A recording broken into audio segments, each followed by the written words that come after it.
Organization for Progress. The People's Organization for Progress calls upon the Federal Bureau of Investigation to remove Assata Shakur, Joanne Chesimard, from its most wanted terrorist list. She does not belong on the list because Ms. Shakur was never charged nor convicted of an act of domestic or international terrorism.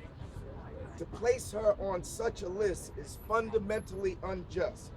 It is a perversion of justice and involves the ex post facto application of terrorist laws and definitions of terrorism that were not even in existence or applied to her case at the time of her arrest and conviction.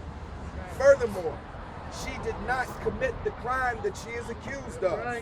She was placed on the list because her conviction connected her to the murder of a police officer.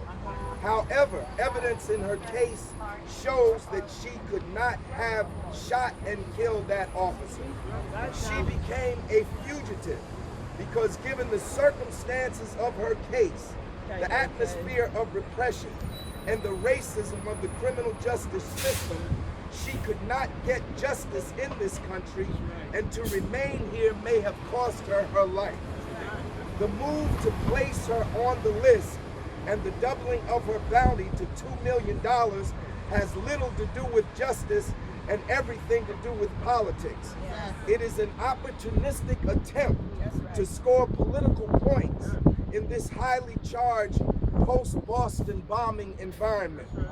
Placing Assata Shakur on the terrorist list when she was not convicted of a terrorist act is in essence falsely accusing her of a crime that she did not commit. It is the abandonment of the law in the name of enforcing the law. Like the war in Iraq, weapons of mass destruction, preemptive strikes, and the abandonment of international law, it is the establishment of a false premise as a rationale for violent action, which has no legal basis, but for which political support may be imagined or conjured up. Placing Assata Shakur on the terrorist list sets a dangerous precedent. With the false premise established, what will be next? Will Cuba be given the ultimatum to give up Shakur, like the Afghanistan government was told to give up Osama bin Laden before the U.S. invasion of that country? Will there be a drone strike of Shakur's supposed residence in Cuba? Will Navy SEAL Team 7 be sent on a covert mission to assassinate Assata Shakur, who is an American citizen? By identifying Shakur as a terrorist, the FBI is taking the terrorist list and making it a political enemies list, which is an instrument of state terror. And why not?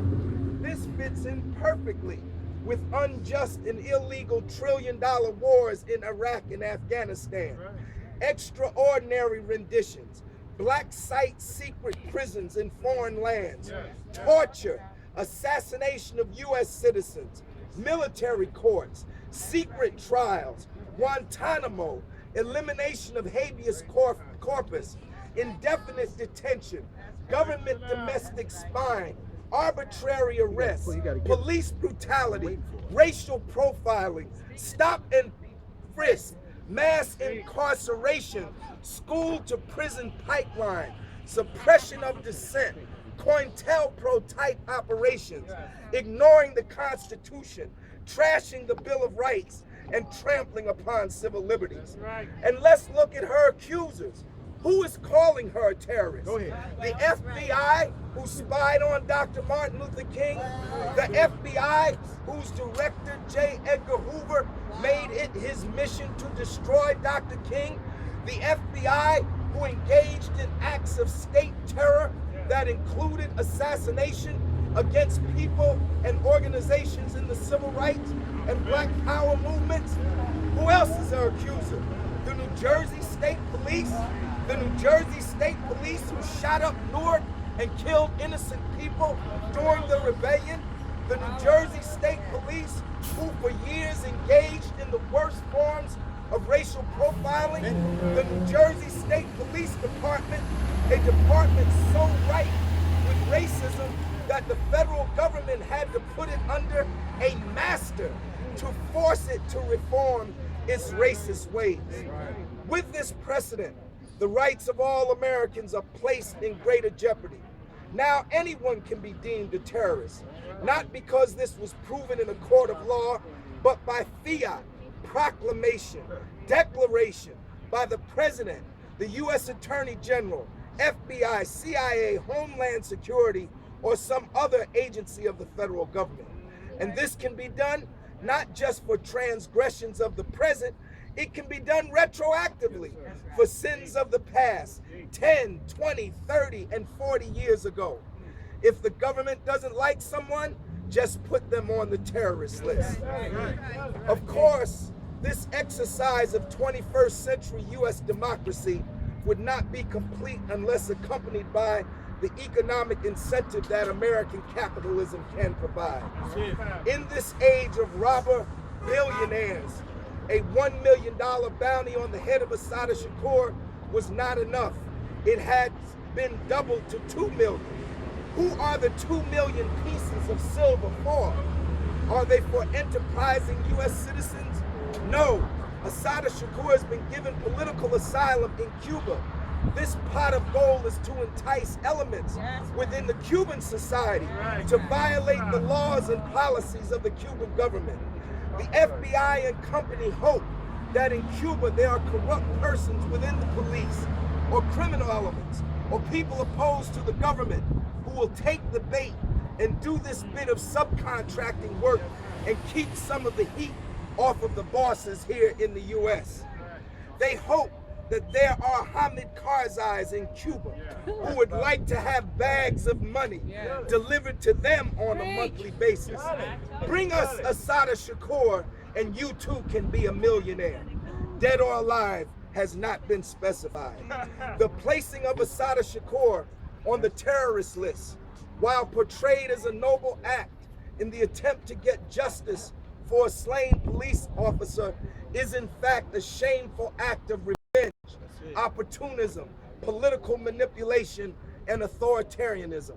It is part and parcel of a corrosive trend eating away at the democratic institutions and processes in our country for more than half a century, and which has accelerated since 9/11. Assata Shakur should not be on the terrorist list. She should be removed from that list just as Nelson Mandela was removed from that list only a few years ago. When the threat of terrorism and the terrorist label is misused in this manner, the real victims of real acts of terror are dishonored. Power to the people. Power to the people. Now, Miss, real quick, I want you to step forward, please. Step forward. Stay right here. Step forward. Real quick. Stay right there. Hey, you give him a round of applause, y'all. Come on. Let me get several things real quick. Chris, where's CH? Man, don't make me come Make to it your now, house small tomorrow. road. Okay? So I'm going to add to it. Come on. Come on in. Peace, everybody. Peace. I'm beautiful Ciaja, part of the Newark Anti-Violence Coalition, as well as the Queen Ball, founder of a Queen Ball Means.